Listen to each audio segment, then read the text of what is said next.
संतोष रेणु यादव का आप लोग इंटरव्यू तो बहुत बढ़िया सुन रहे होंगे। इंटरव्यू में ऐसा ऐसा बात बोलते ना संतोष रेणु यादव है कि आपका जो कान के अंदर जो मैल रहता ना है वो मैल साफ हो जाएगा आपको। हम बता देते हैं वीडियो के माध्यम से।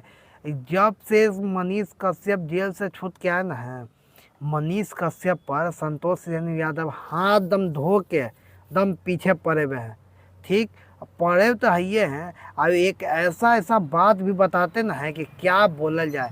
आप लोग इंटरव्यू के दौरान तो सुनिए रहे होंगे ये कौन सा वैसा व्यक्ति है जो देश के लिए आगे बढ़ाना हो तब संतोष रेणु क्या करते हैं, उनको पीछे से पड़ जाते हैं रस्सी। ठीक, और इनको सोचना चाहिए इस बारे में वो देश के लिए क्या करने वाले हैं मनीष कश्यप, कि कितना ऊंचे ऊंचे पद पर प्रयास करते हैं जाने के लिए। ठीक ना, ऐसे ऐसे व्यक्ति जो है संतोष रेणु यादव कि किसी को ऊपर देखना नहीं चाहते हैं। ठीक ना, ऊपर देखना चाहते हैं तो सोचते हैं संतोष रेणु यादव उनको नीचे गिरा दे।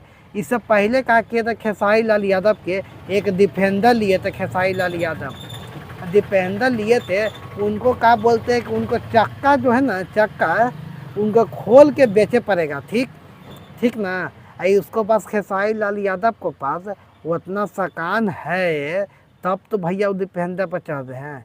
उनको पास सपना है, ठीक ना, डिफेंडर पर चढ़ने का। माँ बाप को बैठाया डिफेंडर पर, पता है ना। आई संतोष रेणु यादव के कुछ सब बुझाता है नहीं।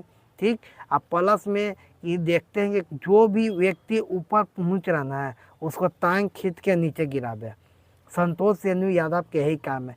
इससे पहले नवतपुर में नवतपुर के दौरान इनको क्यों मारा गया था, यादव समाज को लेके बहुत कुछ बोलना चाहते थे। इसी खिलाफ संतोष रेणु यादव के मारे थे लोग, गांव वाले। इसके बारे में आप लोग क्या कहना हमें कमेंट करके बताइएगा। मिलते हैं नेक्स्ट वीडियो में, तक जय हिंद।